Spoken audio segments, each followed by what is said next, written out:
I was sitting in the emergency room of a city clinic, torn between staying and leaving. Part of me yearned to flee, to leave the cheating woman behind, wondering where I'd vanished to. Yet, I knew I had to confront her one final time. But let's backtrack a bit. My name is Donnie Walker. I work as a CPA at the accounting firm of Thomas and McMahon. I've been married to Sharon for almost 5 years, although that was about to change. After high school, I enlisted in the Marine Corps as a dispersing clerk. My job was to ensure our Marines got paid. It wasn't glamorous or exciting, but I loved working with numbers. Liars can figure, but figures don't lie. I found satisfaction in that aspect of my work. When my time in the Corps ended, I joined the reserves and completed my bachelor's degree in accounting. I'd started my education during my service, so it only took 3 years to finish and meet the state requirements for a CPA license. I met Sharon during my senior year of college. She was studying to become a paralegal, with hopes of becoming a lawyer eventually. We met, dated, and married the September after graduating from college. I began working at Thomas and McMahon, while she joined the law firm of Jackson and Associates, specializing in family law. Things seemed perfect for the first 4 years, or so I thought. Sharon understood my reserve commitments, 1 weekend a month and 2 weeks a year, and she was fine with it. Luckily, I never got deployed overseas during my time in the reserves, but there was always that possibility. Our life together during that period was amazing. We were deeply in love with each other, enjoying our cozy apartment, and dreaming of buying a house and starting a family. Things started to unravel after our 4th wedding anniversary. Sharon began going out on Fridays after work with her friends to relax, or so she said. I didn't pay much attention initially, as I also occasionally spent time golfing with coworkers. Initially, she would return home by 7:30 or 8 o'clock p.m., but over time, her returns grew later and later. Once, she didn't return until 7 o'clock and the following day, claiming she stayed at a friend's place rather than drive home drunk. A call to her friend confirmed her story, and we retrieved her car from the bar. Though I couldn't prove otherwise, I was understandably upset. I told Sharon if it happened again, she should call me for a ride home. Sure, whatever, she replied dismissively. That marked the beginning of the end for us. Sharon became increasingly dismissive and disrespectful, insisting I had no right to question her activities outside of work or home. While I understood I didn't own her, I believed that if she truly cared about me, she'd at least keep me informed so I wouldn't worry. I began to notice some unsettling patterns in Sharon's behavior. When she returned from her outings, her clothing, or what was left of it, often looked disheveled. There was a distinct smell of cologne and something else clinging to her. She'd rush into the shower as soon as she got home, claiming tiredness as an excuse to avoid spending time with me. As a CPA, managing our finances fell on my shoulders. We both had our paychecks deposited directly into our checking accounts, with 10% allocated to savings for future investments like a house. Initially, everything was routine, but over time, I observed changes in Sharon's spending habits. She started purchasing alluring lingerie from Victoria's Secret and clubwear from online retailers, but she was secretive about it. When I inquired, she brushed off my questions with a haughty attitude, asserting it was none of my concern. It's fine if you want to buy nice things, I told her, but why the secrecy? I haven't seen any of it. What are you doing with these purchases? It's none of your business, she retorted. None of my business. That didn't sit well with me. On the 4th anniversary of her employment, I noticed her salary remained stagnant. When I confronted her, she dismissed it, claiming there were no raises due to slow business. No raises, she insisted. Things have been slow. I knew that was a lie. Our firm handled year-end audits for several companies, including Jackson and Associates, and I was aware of their increased revenues. I decided to investigate further when I got to work. Then came the end-of-year holiday party at her workplace. I always referred to it as Christmas, but her company decided to go the politically correct route and call it a holiday party instead. Whatever. Initially, Sharon tried to talk me out of attending, which set off warning bells. I know you don't enjoy being around my coworkers, so why not just stay home this year? She suggested. You really don't want to be around a bunch of stuffy old lawyers. Maybe I just want to spend the evening with you, I replied. She sighed and shrugged. Well, okay, if you insist, she relented. But I plan to socialize with my colleagues, and I can't have you clinging to me all night. What? What do you mean, socialize with your colleagues? I asked. Don't you see them every day at work and during your evenings out? Well, I might get asked to dance with some of them, she explained. Okay, I said. Do you have room on your dance card for your husband? She rolled her eyes and sighed again. I guess I can fit you in somewhere, she said. Well, don't go out of your way, I replied. We attended the party, and I hardly saw her the entire evening. She introduced me to a few of her coworkers as her pencil-pushing ball and chain, and dashed off to dance with one man after another. Her coworkers looked at me with pity, and hardly anyone spoke to me. I never got a chance to dance with her, and I noticed that she left the party more than once, returning after a while with some guy.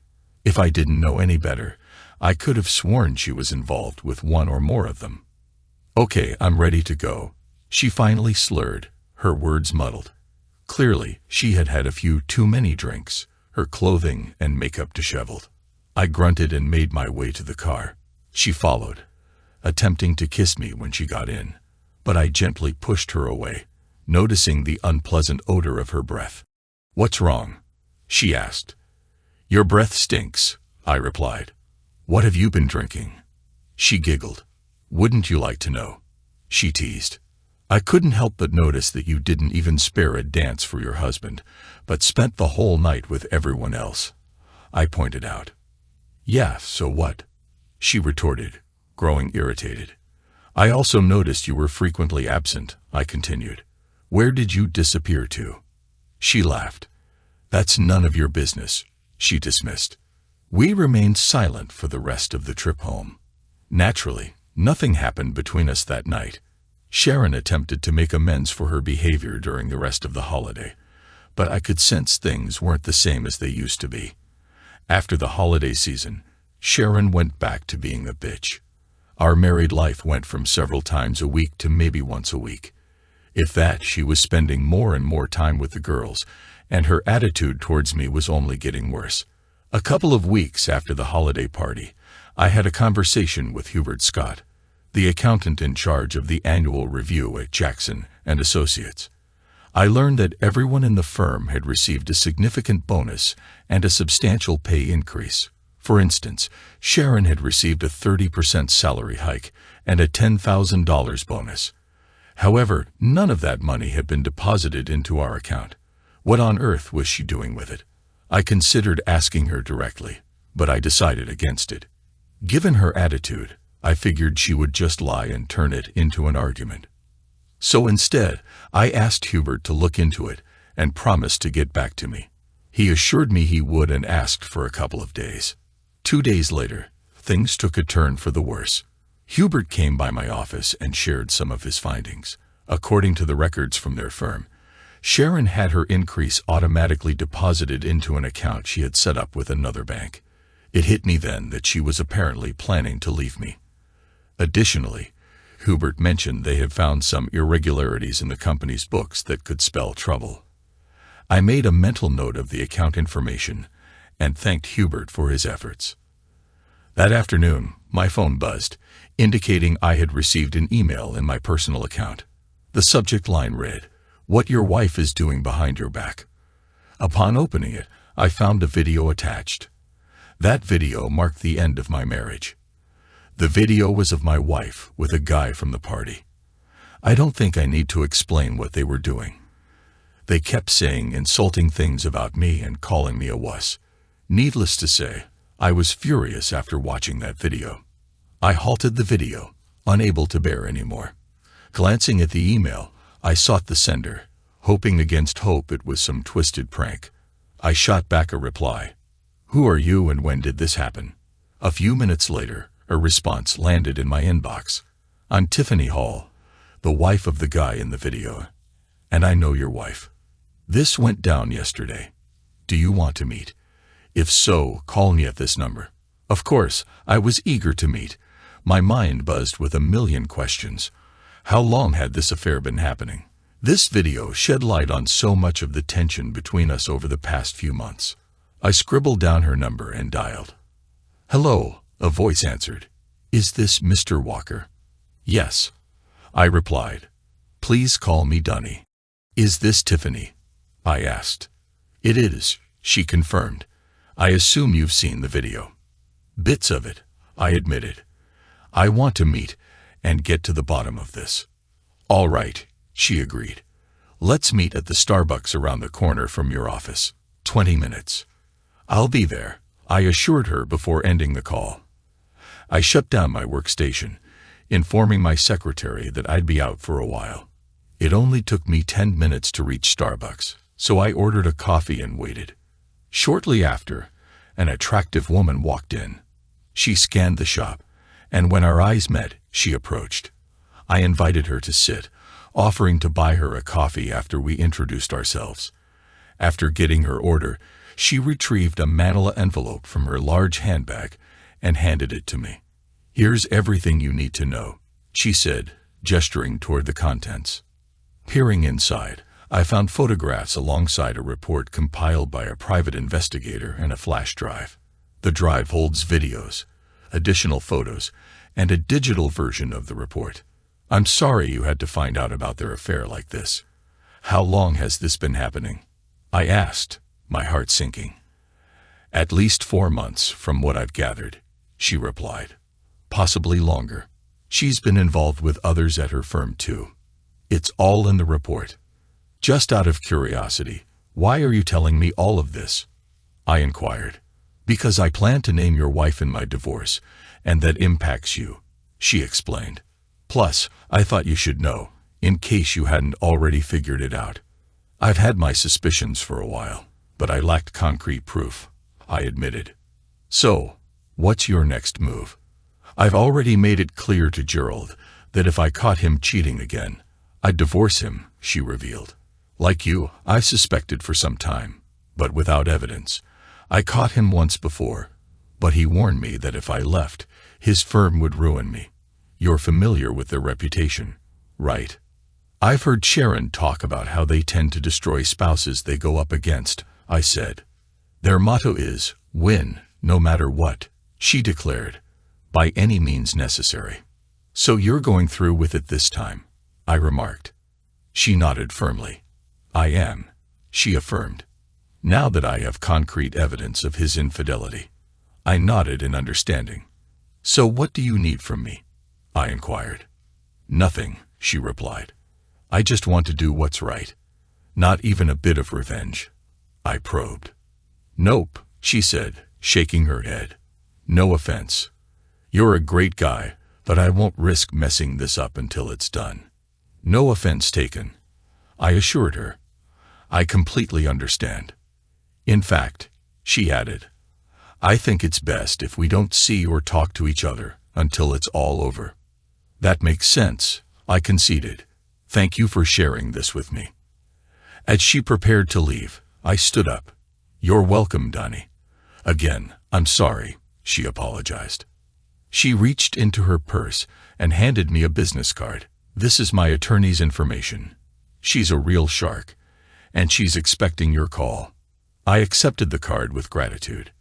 Considering all she had revealed, I was eager to see what was on the flash drive. I called the office, took the afternoon off, then headed home. Upon arriving, I went straight to my personal computer and inserted the flash drive. On it were several videos of Sharon with various men, including Gerald Hall. Some of the footage showed her with Gerald and at least one other man. One scene in one video made me feel bad. Gerald and my soon-to-be ex-wife were in the room.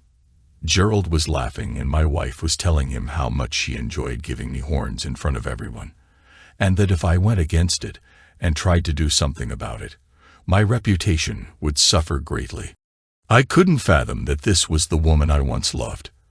Unbeknownst to her, She had just ignited a battle, and I vowed to give her a fight she wouldn't even comprehend. After reading the private investigator's report, it became clear that Sharon regularly rendezvoused with her lovers, often at the downtown Marriott Hotel, at least once a week. Additionally, they always spent at least one weekend a month together. Last month's report revealed that Gerald had spent an entire weekend with Sharon at my own home. Glancing at my schedule, I realized those were the weekends I was on reserve drill duty. With some time before Sharon's return, I checked my watch and decided to act. I pulled out the card Tiffany had given me and dialed the number. Law offices of Rebecca Taylor, the receptionist answered. I introduced myself and scheduled an appointment to see Rebecca the following morning. After that call, I logged into our bank account and began the familiar ritual of preparing for divorce. I paid off and canceled our joint credit cards, then opened a new account in my name only. Half of our money was swiftly transferred into that account. I headed to my gun safe and retrieved my .45 caliber M1911, still securely holstered. After grabbing a fully loaded magazine, I inserted it into the pistol grip and fastened the holster to my belt. Living in a state that mandates a permit for carrying a pistol, I made sure mine was up to date. Although I also possessed a concealed carry permit, I rarely utilized it. However, after overhearing Sharon with her despicable lover, I wasn't willing to take any unnecessary risks. Entering what was once our bedroom, I collected a suitcase and an overnight bag. Her clothes were carelessly tossed into the suitcase, and her toiletries were packed into the overnight bag. I didn't bother with any precision in packing her things, setting the luggage by the door without much thought. As I sat at my computer, Sharon arrived home. I activated the camera on my phone, always kept conveniently in my shirt pocket. The phone was tall enough that its camera lens peeked out over my pocket. She appeared surprised to find me home before her. "Donnie, what are you doing home so early?" she inquired, entering the bedroom, which now served as my office space. "I had some things to take care of," I replied casually, and then her gaze fell upon the pistol on my hip. "Why are you wearing that?" she inquired. "For self-protection," I stated. "By the way, I have something to show you." "Oh," she responded. "What is it?" "Come over here, you'll find it quite interesting," I invited. As she approached and stood beside me, I pulled up a video file on the computer and played it for her. Her eyes widened as she watched herself with the two men. "Well," she sighed, "I suppose you've caught me." "I guess so," I replied. I was a bit taken aback by her lack of remorse.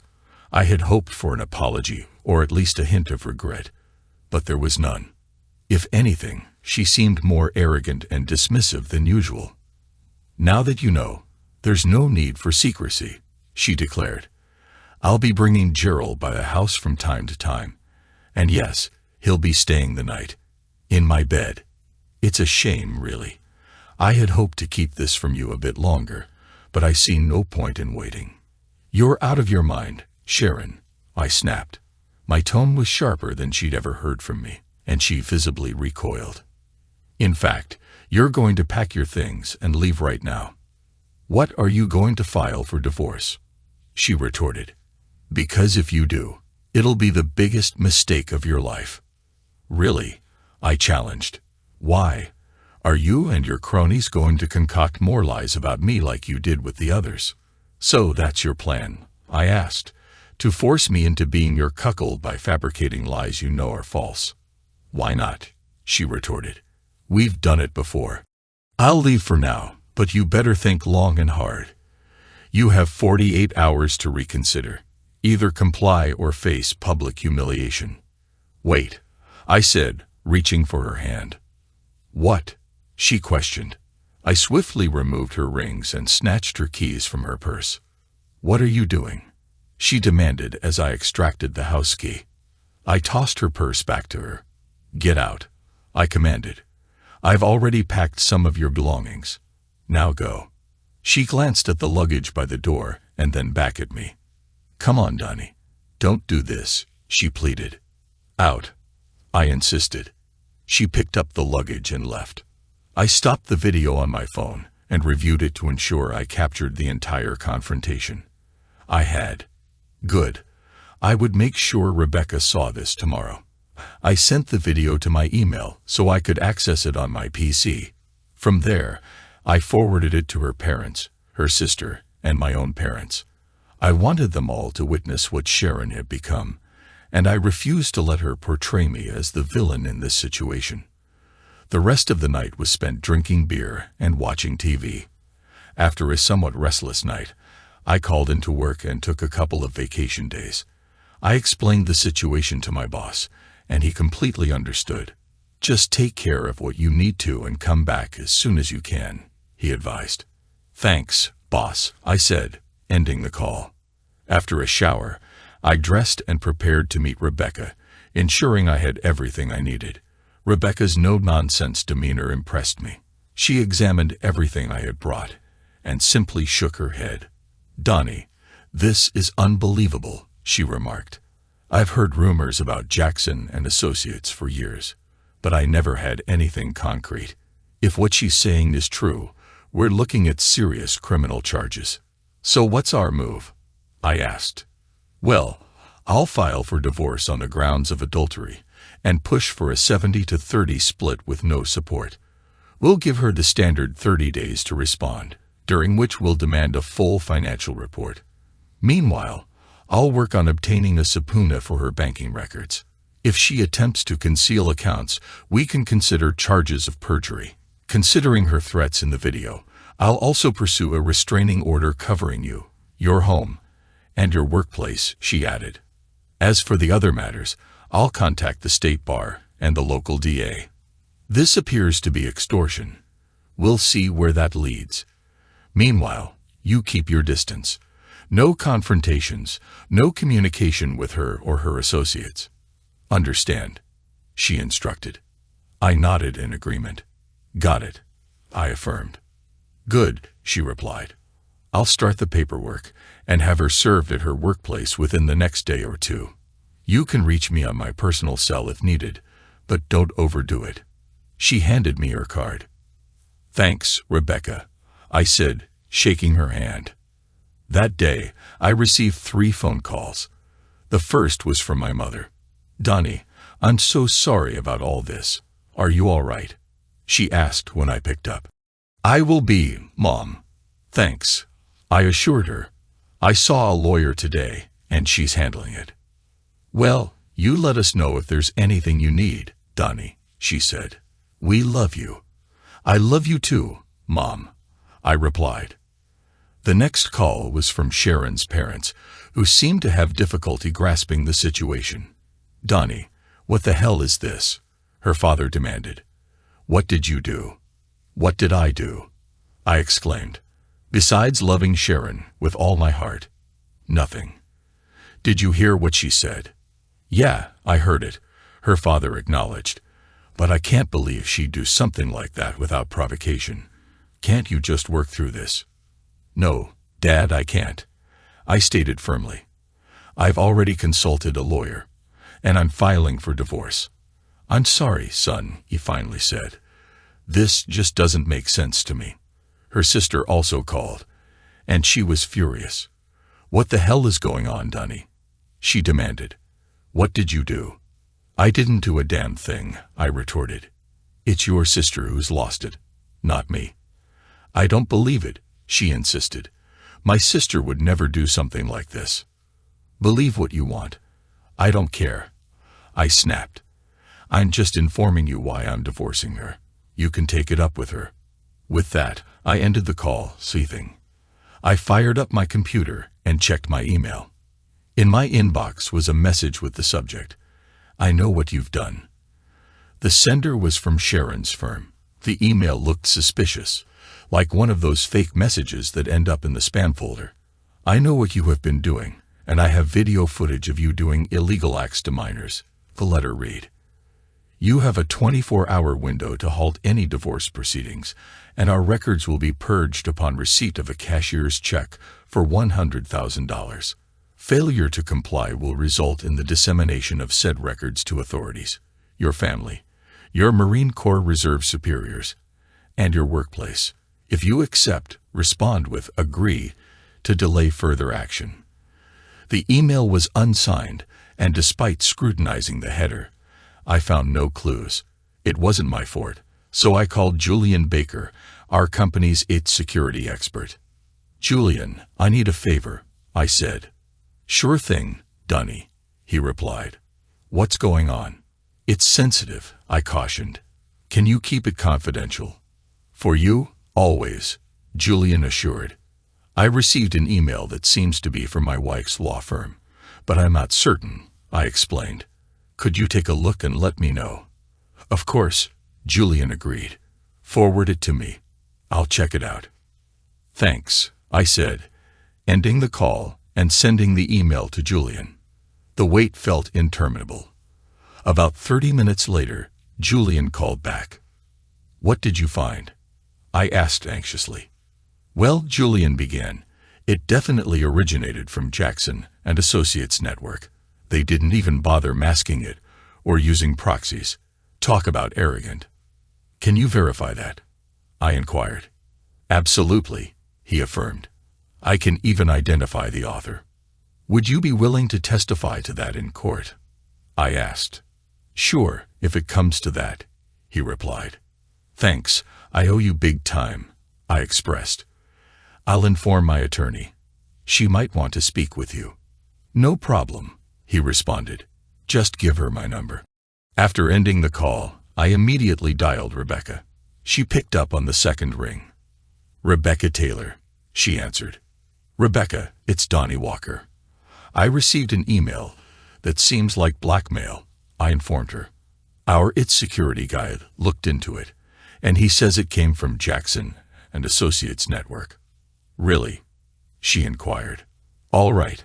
I'm working on your petition now and getting the restraining order. Forward that email to me along with your IT guy's contact info. We'll handle this. Don't respond or take any action." "Okay," I agreed. "Thanks." Ending the call, I sent Rebecca the requested information and then cracked open a beer. I couldn't help but wonder what would happen next. I found out later that evening. Around 9:30, Tiffany called. "Donnie, are you watching the news?" she asked. "No," I replied. "Why?" "Switch to Channel 7 right now," she urged. Channel 7 was a local news channel, which I rarely watched. I switched the channel. On Eyewitness News, it's been reported that a gunman entered the Lamplighter Bar and Grill, resulting in 4 fatalities and 4 serious injuries this evening. According to the news announcer, the gunman used an AR-15 style weapon equipped with a bump stock. Eyewitnesses at the scene reported that the gunman was confronted and shot dead by another patron armed with a pistol. "The motive behind the shooting remains unclear," the announcer added. The scene shifted to a reporter interviewing a witness. "It was chaotic," the witness said. "This guy stormed into the bar, went straight to a table where some people were seated, and started accusing them of ruining his life with lies. He was shouting things like, 'You're all going to pay for destroying me with your lies.' Then he pulled out a rifle and started firing. He managed to get off several rounds before another guy shot him in the back with a pistol. Everyone was scrambling to get out." Returning to the news announcer, it was stated, "Names of the victims are being withheld until their next of kin are notified. But police have revealed that they were all employees of the law firm Jackson and Associates.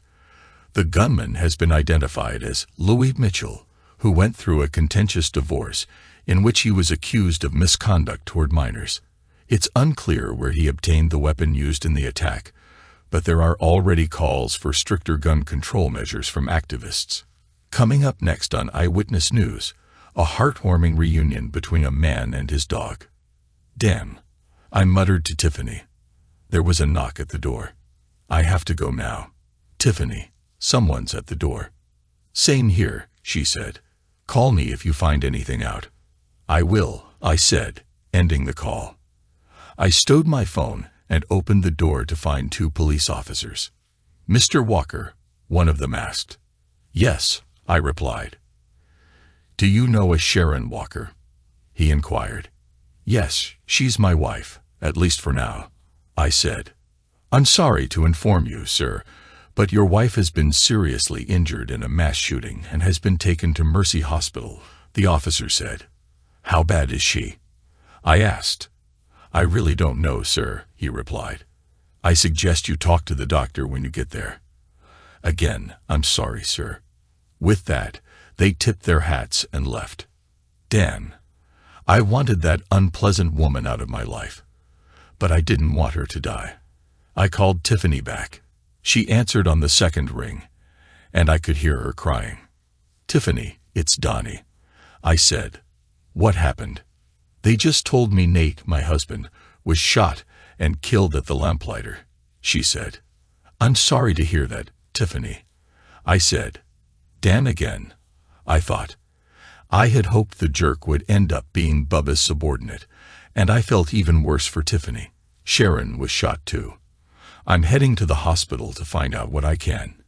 Is there anything I can do for you? More sniffling. No, but thanks for asking anyway, she said. Please stay in touch and let me know what's going on. I will, I assured her. We ended the call, and I made my way to the hospital. The place was teeming with police and reporters, while medical staff rushed around tending to patients. Eventually, I found someone who could provide me with an update. Sharon was still in surgery, but I was allowed to wait in the designated area, and they assured me someone would come to update me. Naturally, I had to fill out several forms about Sharon since she was still covered by my work insurance. She had her own insurance too, so I assumed her treatment would be mostly covered. Here I am at the start of my ordeal, wondering if I should just give up and leave. I called Rebecca to let her know what had happened. She said she would postpone serving Sharon until she recovered from surgery.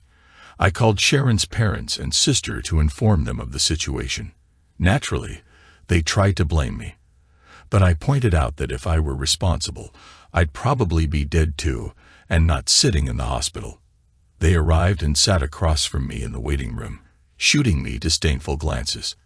Having already grabbed a quick meal in the cafeteria, chicken and mashed potatoes, I had gulped down several cups of bitter coffee and spent hours watching the news. I had dozed off more than once while staring at the television. It was 5 a.m. when a weary-looking doctor approached me in the waiting room. Mr. Walker, he asked. I looked up at him, my eyes heavy with fatigue. Yes, I replied, rubbing my eyes to keep myself awake. Sharon's parents and sister joined us. Your wife is currently in critical condition, but her status seems stable for now. We'll have more information within the next 24 hours, he explained. We're optimistic about her survival, but the next day or two will be crucial. Is she awake? Her father inquired. The doctor shook his head. No, he said. She's still under anesthesia, just to prepare you. There's a possibility she may never walk again and may not fully regain sight in her right eye without further surgery. I'm sorry, he added before walking away. Her father turned to me. So, are you still planning to divorce her? He asked. I paused before responding. Part of me considered forgiveness, but the pain of her actions was still fresh. Yes, I answered. They all looked at me in surprise. But I'll wait until she's in stable condition. How can you be so heartless? Her mother asked. How could she be so heartless? I countered. Where will she go? What will she do? Sharon's mother pressed. If I'm right, that won't be much of an issue, I replied.